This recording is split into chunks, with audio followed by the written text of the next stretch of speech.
Hi everyone, welcome to Professor Long's Lectures in Anatomy and Physiology. I'm Professor Bob Long.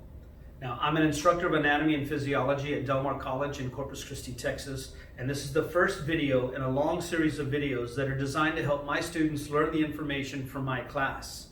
If you're watching this video, it's for one of two reasons. One, you're enrolled in that class, which is called Biology 2401, or Human Anatomy and Physiology Part 1. And you've got these videos loaded in Canvas. Canvas is the learning management system that allows us to deliver online instruction to our students. And the videos are set up here in modules. Each module corresponds to a specific exam.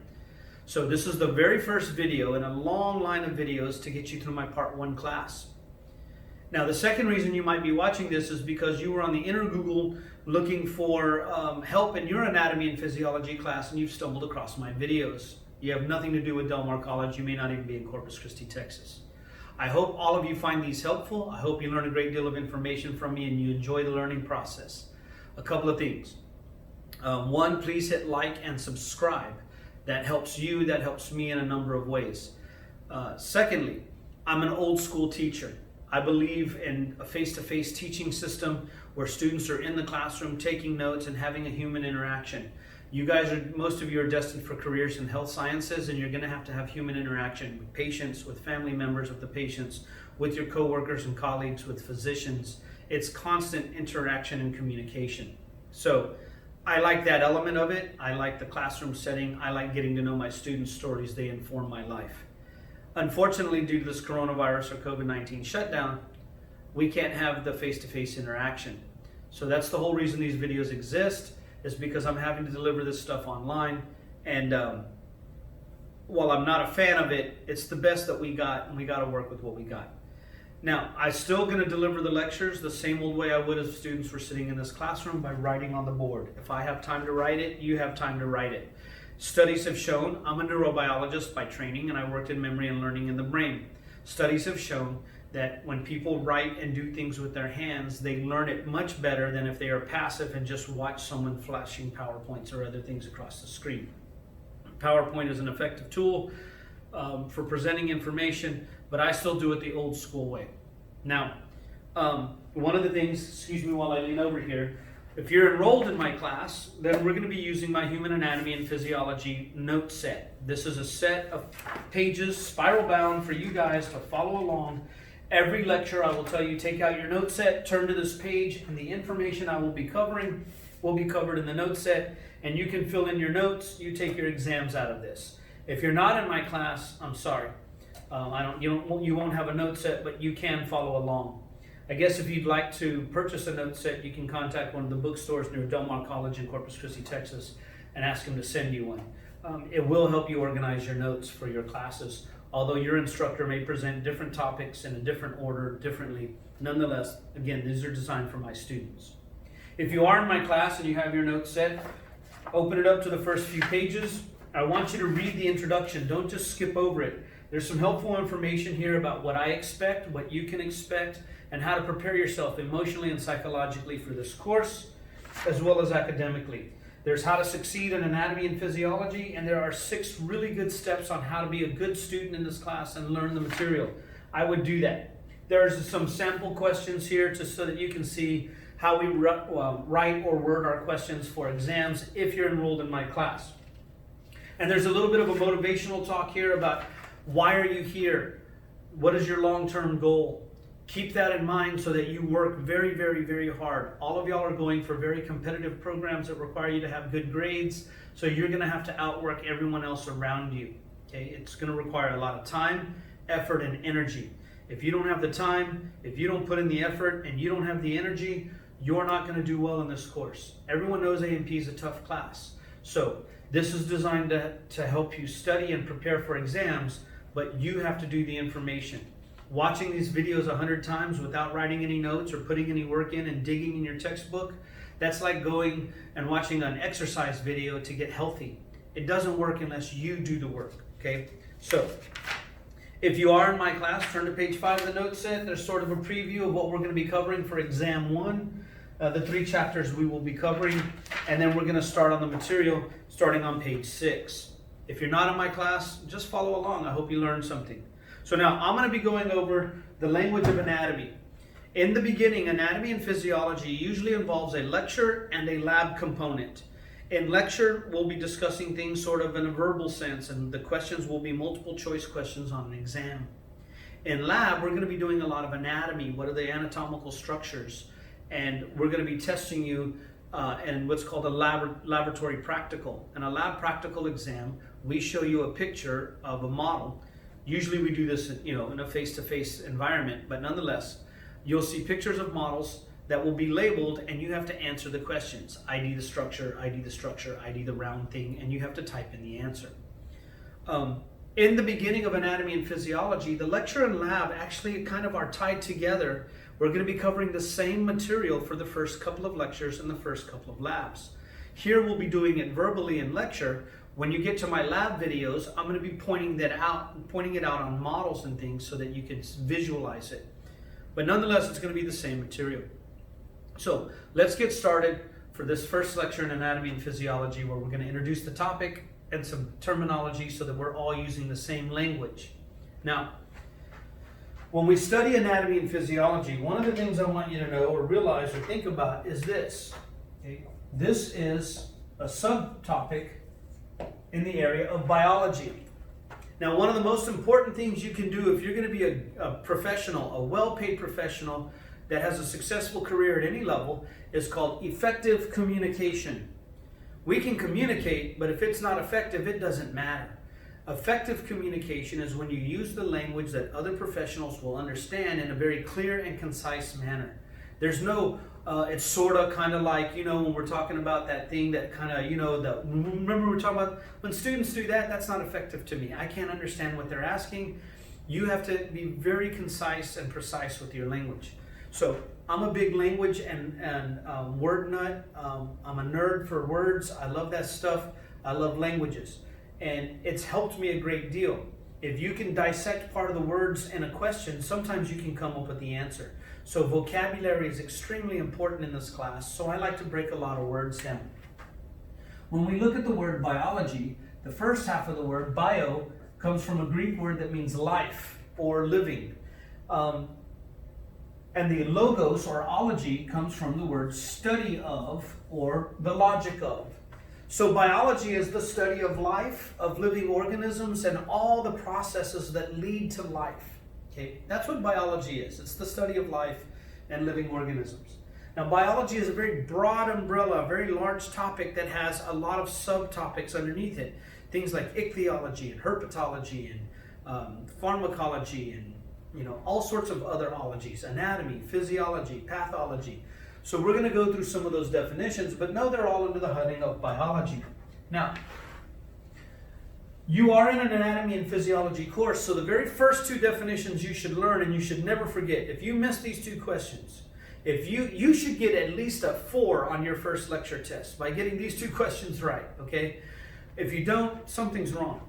So, you should know the words that are in the title of the class that you're taking. So, the first word is anatomy. We need to define this word and we need to know it. So, the ana part of the word comes from to cut up, or actually means up or width, I should say. Ana means up or width. The tomi part means to cut. Anytime you see this root word, tome, it means to cut. For example, there's a thing called an osteotome. Osteo means bone, tome means cut. So if you were working in surgery and they say, hey, hand me an osteotome, you need something that cuts bone, okay? So the words are very important. Now the technical definition of anatomy is slightly different, okay? The technical definition of anatomy is the study of the anatomical structures of an organism.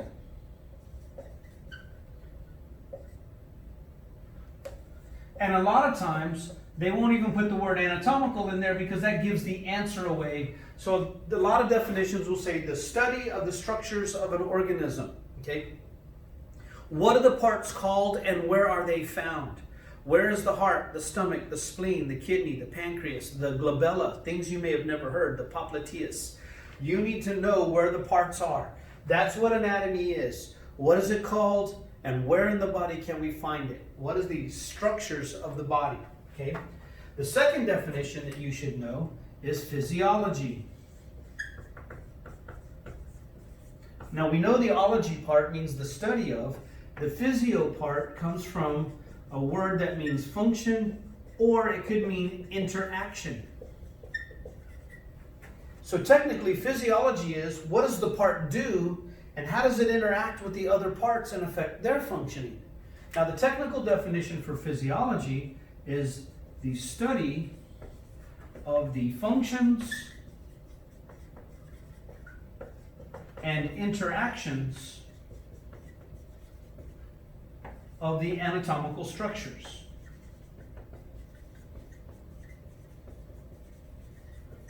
So that's the physiology part. What do the parts do and how do they affect the functioning or interact with all the other parts? Now when you think about it, healthcare is nothing more fancy than being a mechanic or an AC repair person. When you go to the doctor, it's the same thing as going to a mechanic. They ask you, what am I seeing you for today? I hear a funky sound in my car. Okay. Does it happen when you speed up or slow down? When you turn right, turn left, when you hit the brakes, when the radio's off? You know, what is causing the sound? They think about what part is doing the job and what is not functioning properly so they can address it and make it right. Same thing happens when you go to the doctor. For example, if your car is overheating, there's a number of things it could be. The first thing you check is the radiator. Does it have water in it? If it's full, okay, we know the radiator is not the problem. It doesn't have a hole. It's not leaking out the water. Let's check the fan. There's a fan that blows cold air across the water. As the water goes through the engine, it absorbs the heat and cools the engine, and then you have to cool the water back off before you circulate it, or else your car overheats. So you check the fan. Is the fan working? If the fan isn't turning, then you have to check the fan itself. There's a fan belt connected to a fan motor. If the fan motor is turning and there's no belt, the fan's not going to turn. You have a problem. Get a new belt, problem fixed. If it's all functioning, maybe it's the thermostat. Now, why am I talking about this? Because this is what you do in healthcare. As you guys are going to become nurses and OTAs and PTAs or whatnot, you're going to need to know all the parts. So when something goes wrong for a patient, you can start isolating which parts are affecting this. And you can isolate the problem and then address it to help restore their health. So you need to know all the parts, the anatomy, the structures, and you need to know the functions of those structures and how they interact with each other. Okay? You've got to know these two definitions. If you don't, there's a major problem for you in this class. Now there's two other definitions that are super important in anatomy and physiology. Again, if you don't know these two definitions, there's a problem. So, excuse me, make sure you know these two definitions. The next one I want to cover is called homeostasis. Again, I like to break words down so that when you see these words in the future, you know what they mean. Homeo means same, and stasis means to stay. So technically, homeostasis means to stay the same or not change. Now the technical definition of homeostasis is this. It is the maintenance, meaning to maintain, of a constant and optimal internal environment. That's kind of a long definition, but just learn it. It is the maintenance of a constant and optimal internal environment. When I write my word of, it's sort of a cursive version of it, and it doesn't always look right. So excuse me while I step off camera for a second. I just need to get a better marker. Now, what does this mean? It means to stay the same. If your body is functioning properly, why would you change it? If it ain't broke, don't fix it. And this is the central tenet of all anatomy and physiology and healthcare. What are the normal conditions under which your body is functioning perfectly, keeping you going, keeping you alive? The opposite of homeostasis is the next definition you should learn, and that definition is pathology. Again, we already know what ology means. It means the study of. Pathos can refer to disease or death. Okay? Now, if you break down disease, dis means not and ease means easy. Disease means difficult.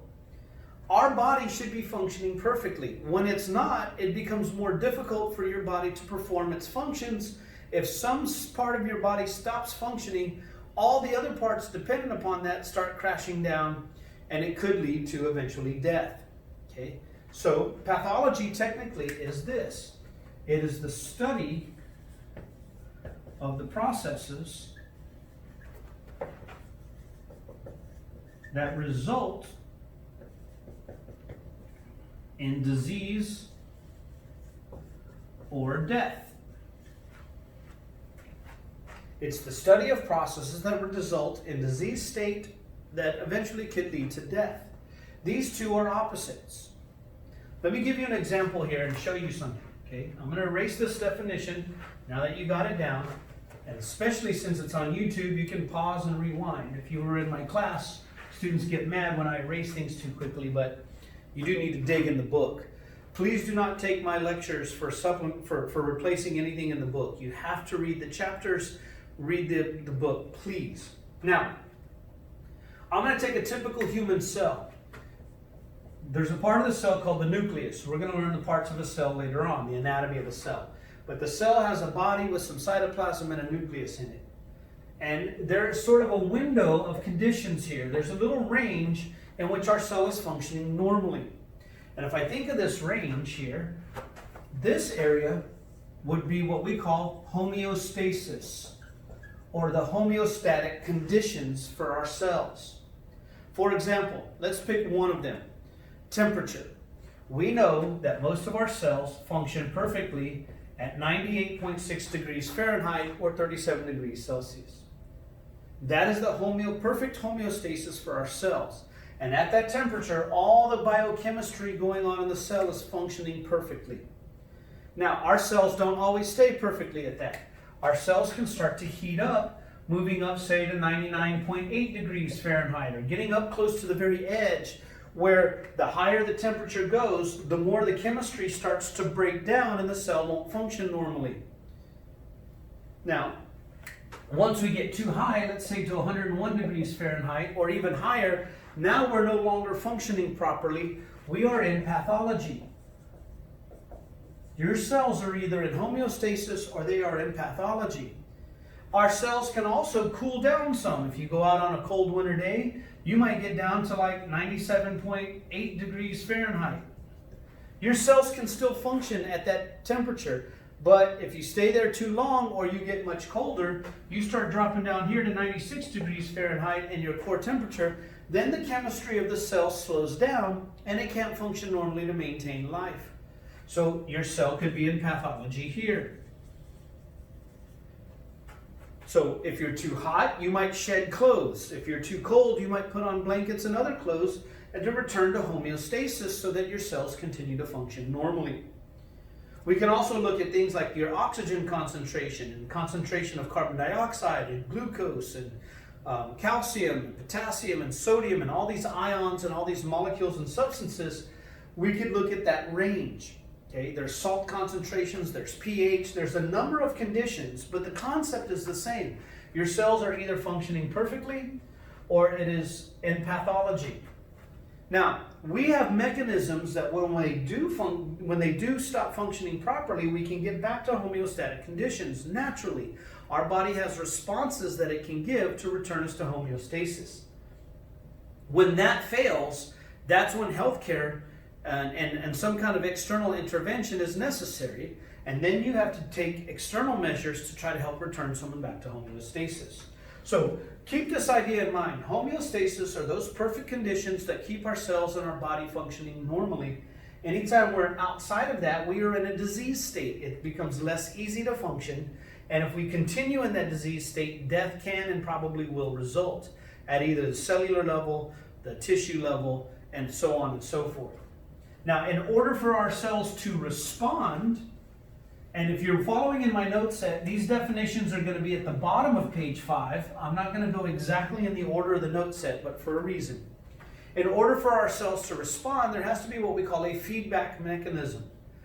If I do something, you give me feedback. You tell me, yes, that's good, keep doing it, or no, that's not right, do it this way. And that allows me to change so that I can function normally. So there's two types of feedback that we can talk about. One is called positive feedback. In positive feedback, I should say, what that is it is a response to a stimulus that increases the stimulus. Well, that begs the question, what in the world is a stimulus?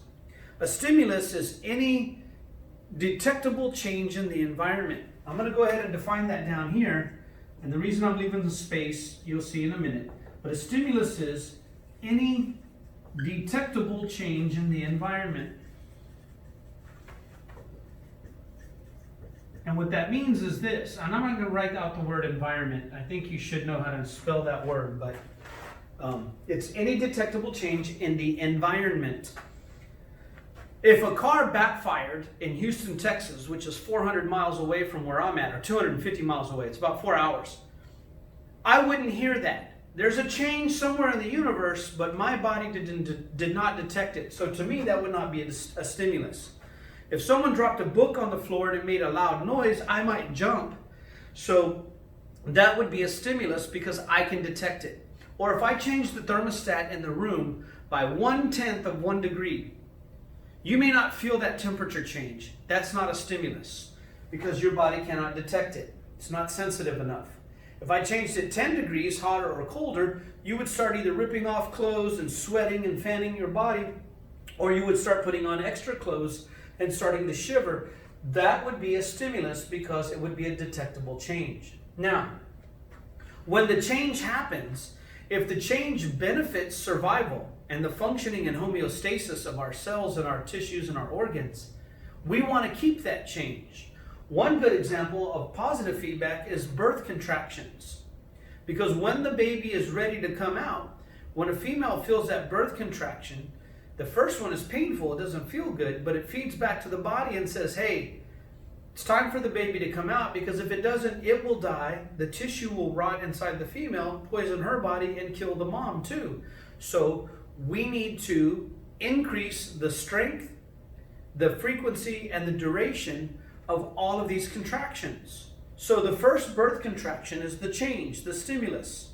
It leads to more contractions. That's positive feedback. When there's a response to a stimulus, it will increase the stimulus. Okay? The opposite of that is negative feedback.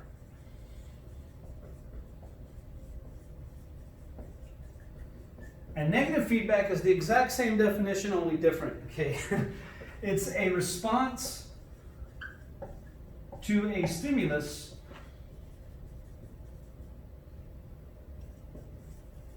that decreases the stimulus. My handwriting is getting a little bit off because I'm trying to write fast. Forgive me. So whenever there's a change, the change is not good for survival, so we need to get rid of the change. So if you get too hot, we cool down. If you get too cold, we warm up. The stimulus would be being too hot. The response is to cool you down to decrease that change. So we're going to use positive and negative feedback mechanisms, or positive and negative feedback loops in the body to maintain homeostasis. When these fail, once again, that's where we go into healthcare, and we need to help the body get back to where it needs to be. So these are some definitions that you absolutely must know. If you don't know these 7 definitions, then you're not going to do well on the first exam, I'm telling you. So please know them, all right? Now, there's a few other definitions on the page that I need to go over, and then we're going to go over the 7 levels of organization and move a little bit forward, and then I'm going to stop this video a little short so that we can break it up in small chunks. So there's a few other definitions I want to go over. I'm not going to go over all of chapter 1, but there's some that I want you to know.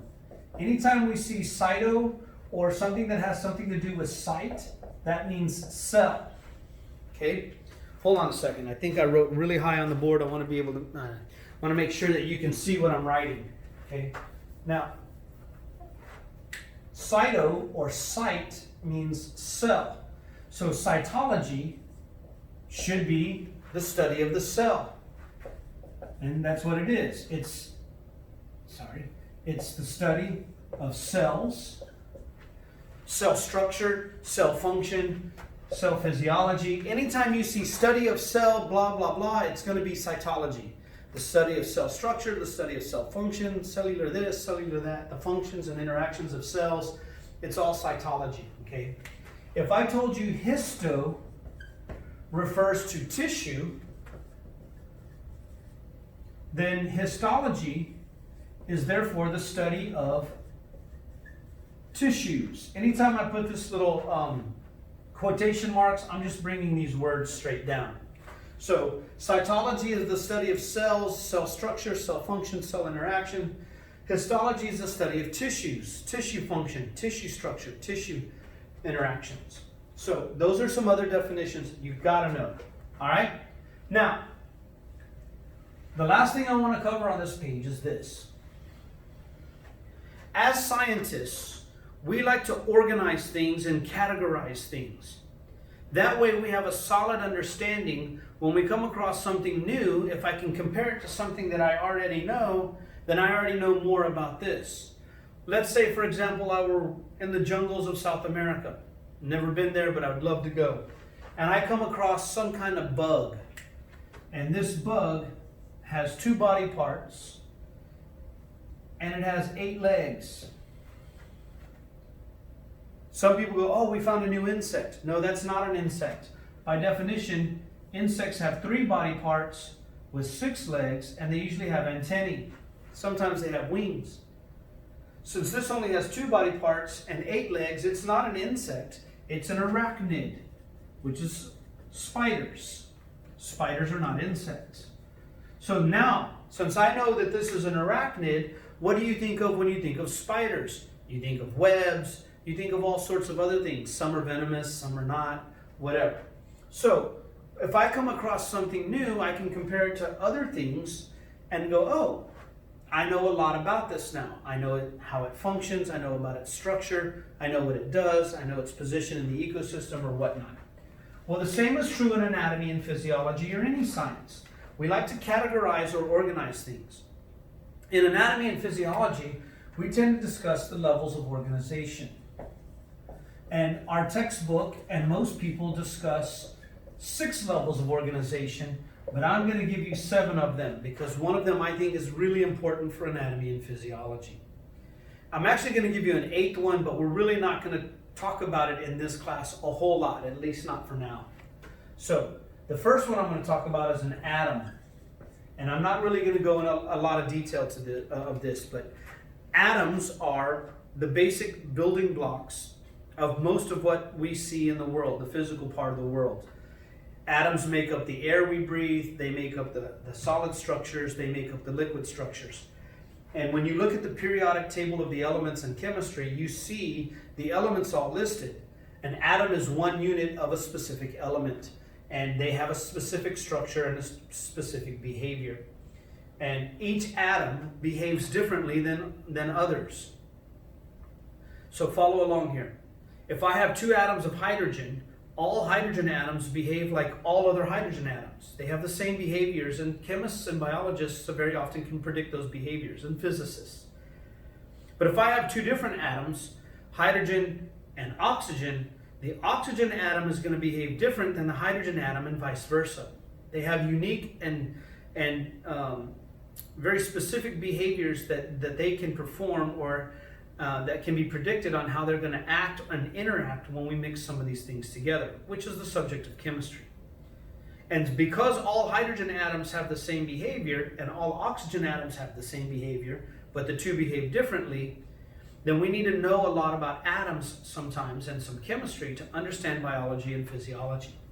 We're going to get into that in a little bit. But atoms are the basic building blocks of everything that we see in the universe. There are some subatomic particles, and I don't want to get into physics, but this is on your page. What I want you to know is this. The first level of organization that I want to discuss is what we call the chemical or the molecular level. Now, let me give you a big foreshadowing of some things. Some people think I'm really smart because of all my academic background and stuff. And I like to tell people I'm not that smart. I have to simplify everything. I have to simplify difficult concepts so my feeble mind can understand it. And then when I teach it, I can sit here and recite all these technical definitions. Well, an atom is consistent of subatomic particles called protons, neutrons, and electrons, each with a specific behavior and electrical charge, and blah, blah. I could sound like Charlie Brown's teacher, wah, wah, wah, wah. But what do you get out of that? I want you to be able to wrap your brain around the concept and understand it and explain it to someone who doesn't know the technical language, like a 7th grader. So I'm going to give you sometimes what I call the Mr. Long definitions. Some people don't like that. I don't care, especially, certain people that teach anatomy and physiology. But I want you to understand what you're learning, so I'm going to give you some Mr. Long definitions here, the simplified definitions, so that you can understand it. If you look them up in a textbook, they might be slightly different, but they really mean this, okay? So when we talk about the chemical level of organization or the molecular level of organization, although technically chemicals and molecules are not exactly the same, that's some chemistry, and we'll talk about that later. What we are saying is these are collections of atoms that work together to perform a specific function. And that's really not a good definition for these. It's really not. What I should say is they are collections of atoms that when placed together exhibit a unique or predictable behavior. But that's going to be some function. They're going to do something in the universe, and they're going to work as a little group. I think of a chemical or a molecule as a team of atoms. Each atom behaves independently of all the others and differently, but when I mix them together to form a chemical or a molecule, then their behavior somewhat changes and they work as a group and perform a new or specific function. They exhibit some new behavior. So, for example, hydrogen has a different behavior than oxygen, and vice versa. And chemists and physicists and biologists can predict those. But if I take two separate hydrogen atoms, they're going to do the same thing. They're going to behave the same way. Oxygen will behave different than the two hydrogen atoms. But if they get combined together into this, a molecule of water, then this molecule will behave differently than these did independently. And we can predict the behavior of water, the behavior of hydrogen and oxygen when they're not formed together in a water molecule. So a molecule is a collection of atoms that work together to perform a new specific function or exhibit some unique behavior. Okay? So now let's work our way through the levels of organization. The next level, and this is the one that I'm going to put a little asterisk here. This is the one that I include that our textbook and a lot of things don't always include as one of the levels of organization, but I'm going to talk about it. And that is the organelle level. And the definition for the organelle level of organization is going to be this. And rather than write it all out, I'm going to underline part of this sentence. It is a collection of, this is the part that's going to change, that work together to perform a specific function. So if I define organelle, I can say that an organelle is a collection of chemicals and molecules. In case you're not aware, this is my and sign. Anytime you see me do this, it means and, okay? It's a collection of chemicals and molecules that work together to perform a specific function or to exhibit a new behavior, a unique behavior. Organelles are simply collections of all these other chemicals and molecules that each behaved independently and differently than each other. But when I combine them together, they work like a little team for some new function that helps them all, so to speak. So anytime I give you the definition of an organelle, it's going to be a collection of chemicals and molecules that work together to perform a specific function or exhibit a unique behavior. When I get to the third definition, which is the cell or the cellular level of organization, well, now I can actually just take this exact same sentence and change that word. Cells are collections of organelles that work together to perform a specific function. All I'm doing is substituting in these words into the definition. There's really one definition, a collection of blank that works together to perform a specific function or exhibit a unique behavior. Chemicals are collections of atoms. Organelles are collections of chemicals and molecules. A cell is a collection of organelles. Each organelle is unique and exhibits a unique behavior independent of all the others. But when I take a bunch of different organelles and they work together like a little team to provide life for the cell, we call that the cellular level of organization, a collection of organelles that work together to exhibit a unique behavior or to perform a specific function. So now, I'm running out of room here, so I'm going to erase some of this. Let me do one more, and then I got to erase some of this to make room. But the next level of organization is a tissue. So guess what the definition of a tissue is? A tissue is a collection of cells and cell products that work together to perform a specific function or exhibit a unique behavior. I simply take whatever level of organization I'm at, I plug the previous level into the definition. A collection of cells, cell products that function to perform a unique behavior. Now, if I wanted to finish out, then I can go and add in an organ. When I talk about the organs of the body, every organ in the body is nothing more than a collection of tissues that work together to perform a specific function or exhibit a unique behavior. I can memorize one definition, memorize my levels of organization in the correct order, and then every level is simply a collection of the previous level. Chemicals and molecules are collections of atoms that exhibit a unique behavior. Organelles are collections of chemicals and molecules that exhibit a unique behavior. Cells are collections of organelles that exhibit a unique behavior. Tissues are collections of cells and cell products. Organs are collections of tissues. And we're going to go on and on. There's two more. So I'm going to erase these two because I'm simply out of space on the board. And I'm going to make room for me to write the next two down, which are listed on your list of things to know. Of course, you would just continue down the page. After the organ, we have what's called an organ system. An organ system is nothing more than a collection of organs that work together to perform a specific behavior or exhibit a unique behavior. We have 11 organ systems in the human body. They usually have the word system in the name, like nervous system, muscular system, skeletal system, digestive system, urinary system, reproductive system, respiratory system, or whatnot. Every one of those organ systems is nothing more than a small group of organs. Each organ exhibits its own behavior, but when they work together, we call it an organ system, a collection of organs that work together to exhibit a unique behavior or function.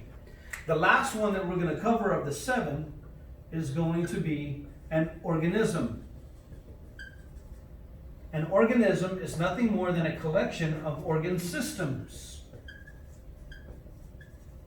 Blah, blah, blah, blah, blah. That work together to exhibit a new behavior or a specific behavior or function. So if you work your way through all 7 levels of organization, again, you'll see that each one is nothing more than a collection of the previous level. You should be able to list the levels of organization from smallest to largest.